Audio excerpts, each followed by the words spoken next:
급펀드장입니다. 오늘 구독과 좋아요, 알림 설정, 그리고 댓글까지 부탁드리겠습니다. 자, 일단은 비트코인을 보면은 또 다시 올라갔다가 눌림목을 주고 있는데 결국은 몸통이 이 EMA 200선을 넘지 못했어요. 그래서 점점 단기적으로 중요한 저항선은 이 EMA 200선이 될 것인데요. 그럼 얘는 58,183 이렇게 돼 있잖아요. 그래서 단기적으로 봤을 때는 이거를 이제 몸통으로 넘어줘야 된다는 거, 그런 게 중요하고, 몸통으로 넘어주면은 또 그 다음에 무슨 일이 일어나냐, 요 저항선이 지지선으로 바뀌기 때문에 이게 지지선이 맞는지 또 한 번 리테스트를 해서 여기 매물대를 쌓는 작업을 해야 된다는 거죠. 그래서 만약에 이런 식으로 올라간다라고 생각을 하면 이렇게 갔다가 이렇게 또 빠졌다가 이런 식으로 매물대를 쌓다가 올라가면은 이런 식의 헤드숄더 모양이 되겠죠. 그래서 이렇게 올라가는 게 일단 가장 좀 베스트인 것 같고, 그게 아니면은 여기서 좀 더 횡보하는 형태로 가가지고 매물대를 쌓은 다음에 이렇게 올라가서 이렇게 여기선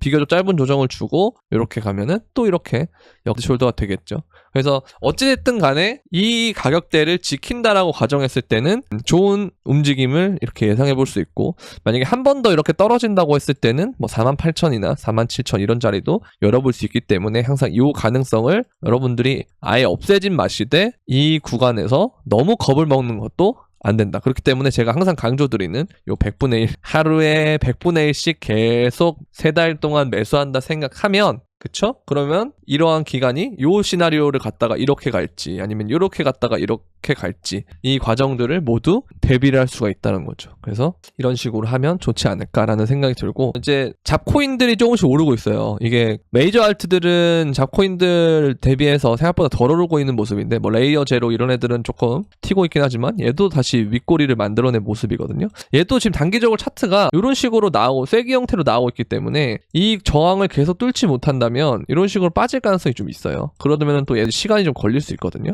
그래서 이런 애들도 좀 이 부분을 생각하셔야 되고, 그래서 이 저항을 뚫느냐 못 뚫느냐 이게 되게 중요하고요. 그래서 이런 부분을 우리가 좀 생각을 해보면 얘를 이제 좀 살짝 조심해야 되겠구나 라는 생각을 하는 거고, 그 다음에 이제 다른 메이저 알트도 생각보다 재미가 없잖아요. 근데 그 이유는 처음에는 얘네가 잡알트가 지금 당분간은 좀 좋을 가능성이 있어요. 이런 애들이 막 튀어오르고 이럴 가능성이 있는데, 이거 여러분들이 뭐 들어가고 말고는 자유지만 여기에 너무 빠져 있다가는 여러분들이 이제 예전에 스블라나를 놓친 것처럼 그렇게 놓칠 가능성이 있다. 그래서 메이저가 지금 오르지 않더라도 뭐 알트를 내가 매수한다 했을 때 메이저나 뭐 이더리움 이런 애들 오르지 않더라도 갑자기 어느 순간 이더리움 뭐 ETF가 된다거나, 그런 다음부터 이더리움 뭐 이더리움 계열, 뭐 이더리움 네일 서비스라든지 이더리움 생태계, 그 다음에 메이저 알트 이런 식으로 넘어간단 말이에요. 갑자기 순식간에. 그래서 이런 것들을 여러분들이 이제 생각을 해보면 아무래도 이게 잡알트들이 이렇게 왔다 갔다 하는 거에 너무 현혹될 필요는 없다. 그래서 뭐 단타로 접근하는 거 괜찮지만 이걸 사서 계속 들고 가야 된다. 요거는 조금 넌센스인 것 같아요. 왜냐면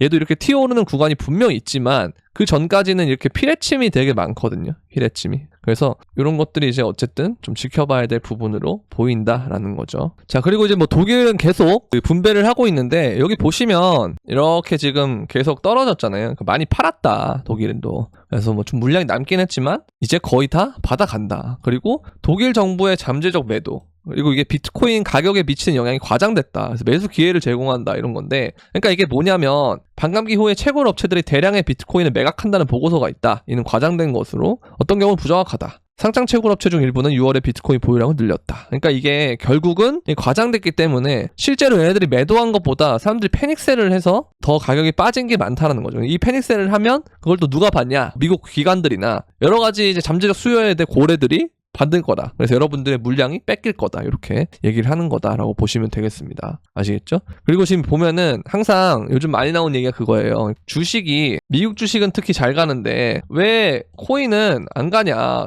너네 원래 커플링 아니었냐? 근데 이거를 이제 역사적으로 좀 보잖아요. 그러면 이 디커플링 구간이 있었어요. 그러니까 주식이 파란색이고 비트코인이 주황색인데, 얘가 이제 오르는데 비트코인은 떨어지는 경우가 이렇게 있었고요. 얘가 떨어지니까 어느 순간에서 반대로 먼저 얘가 오르는 경우가 있는데, 지금 딱 이게 다이버전스라는 거죠. 증시는 이렇게 오르는데 코인은 내려가고 있다. 그래서 이게 지난 작년 3월부터 10월까지, 4월부터 10월까지 그 과정과 비슷하지 않냐, 이런 얘기를 많이 하는 것이고, 마찬가지로 이걸 보면요, 비트코인과 나스닥을 보면은 마찬가지예요. 자, 이거 보면은, 자, 여기 보세요. 여기서 얘가 증시가 이렇게 오르는데, 나스닥이 오르는데 비트가 이렇게 떨어지는 기간이 있습니다. 자, 그 다음에 나스닥이 계속 오르고 비트가 갑자기 어느 순간 이만큼 아웃퍼폼 해가지고 훨씬 더 많이 올라요. 여기도 마찬가지.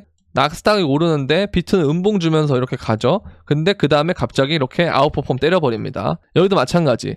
나스닥은 이렇게 오르는데 비트코인은 횡보하고 지지부진한 상태에서 그렇게 된 다음에 갑자기 아웃퍼폼 합니다. 지금도 마찬가지. 나스닥은 이렇게 엄청나게 오르는데 비트코인은 오히려 빠지고 있어요. 그럼 그 다음에는 아웃퍼폼을 할 가능성이 굉장히 높다 이거예요. 그래서 고각 상승의 여지가 좀 남았다. 저는 그렇게 생각하거든요. 그래서 지금의 구간이 저는 이제 어쨌든 말씀드린 대로 이렇게 박스권이 아니고 죄송합니다. 이렇게 수렴을 해서 이걸 지켜내고 올라갔으면 되게 베스트였다고 생각하는데 사실 이것도 나쁘지 않다고는 생각하는데 어차피 저희는 그냥 그거예요. 그러니까 제 생각은 그래요. 그러니까 상승장은 돈을 가장 많이 버는 사람은 사고팔고 하는 사람들보다도 저점에서 사서 사이클 끝에까지 들고 가다가 파는 사람이 제일 많이 버는 거라고 저는 생각하거든요. 근데 만약에 그 관점이라면 이러한 하락이 사실 지금은 좀 우리가 고통스러울 수 있지만 이 과정에서 만약에 충분한 개미가 털렸고 고래들이 재매집을 해서 다시 한번 가격을 띄울 수 있는 힘을 준다면 그러면 이 기간은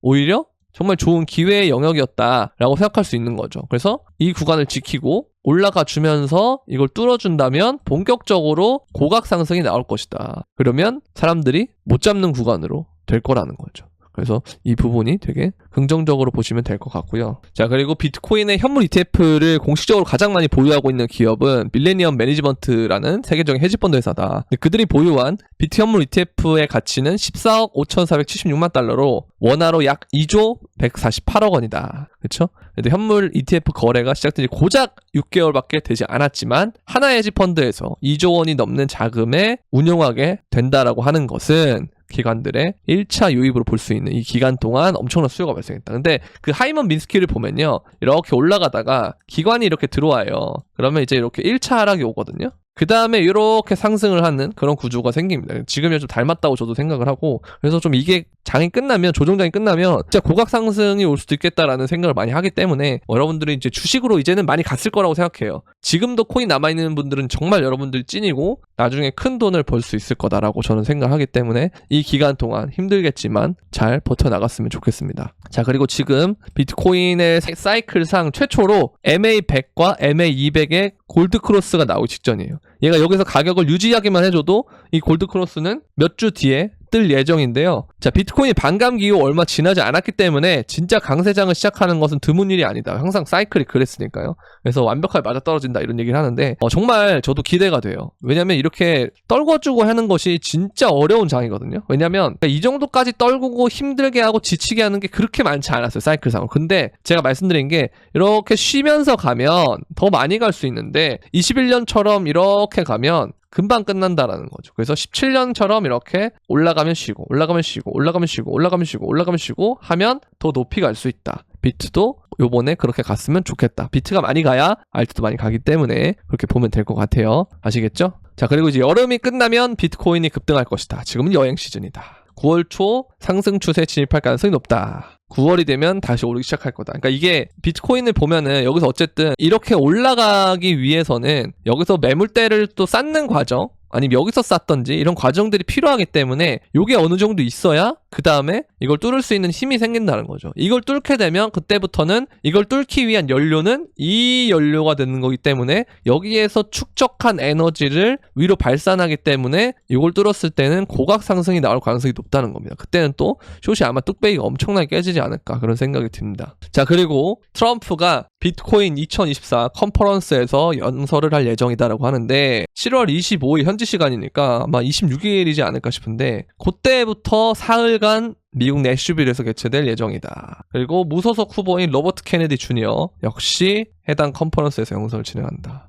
이때 이게 뭐 비트가 잠깐 반짝은 할 수 있을 것 같은데 모르겠어요. 진짜 어느 정도까지 파급력일지는 잘 모르겠지만 그래도 이게 장세를 어느 정도 좀 환기시켜줄 만한 부분이 있을 것 같거든요. 뭔가 얘가 이제 긍정적인 발언을 할 거예요. 아마도. 근데 얼만큼의 파급력이 있는 발언을 할지 그건 가봐야 되겠습니다만 근데 되게 재밌는 말을 좀 하지 않을까 그런 생각이 들고 어쨌든 이렇게 비트코인에 대해서 우호적인 사람이 지금 추후에 대권주자 굉장히 유력한 대권주자잖아요. 그래서 트럼프의 시즌이 다가오면 다가올수록 아무래도 장이 더 좋아지지 않을까 그런 생각을 하고 있고 항상 대선 시즌에서 그 다음도 계속 좋았어요. 그래서 트럼프가 당선되면 더 좋아질 것 같다 그런 생각을 좀 하고 있고 근데 이제 바이든도 위기의식을 느꼈는지 암호화폐 입법에 대한 지원을 논의하는데 여기에 보면 들어온 사람이 마크 큐반 그다음에 브래드 갈링하우스 그다음에 폴 이런 사람들이 참여했다라는 거죠. 그러니까 이제는 서로가 암호화폐 쪽의 유권자를 표심을 잡기 위해서 하려고 할 것이다. 그래서 이제 과도한 뭐 입법이라던가 그런 것들을 추진하진 않을 것 같다. 바이든이 이제 그런 생각을 좀 하고 있습니다. 아시겠죠? 그래서 이제 이런 부분들이 좀 있는데 어쨌든 여러분들 지금 당장 뭐 잡코인도 오른다 그래서 좀 혼란스러운 거 방지하셔야 되고 그다음 비트코인도 좀 시간이 걸릴 수 있지만 이 과정들은 전부 다 기회일 가능성이 높다. 그래서 이 기회를 잡는 분들은 나중에 정말로 큰 베네핏을 얻을 수 있을 거라고 생각하기 때문에 저와 같이 계속 나아갔으면 좋겠습니다. 오늘 오전 영상은 여기까지 하도록 하고요. 오후에도 시간이 되면 영상을 찍도록 하겠습니다. 도움이 되셨다면 구독과 좋아요, 알림 설정 그리고 댓글까지 부탁드리면서 그럼 안녕!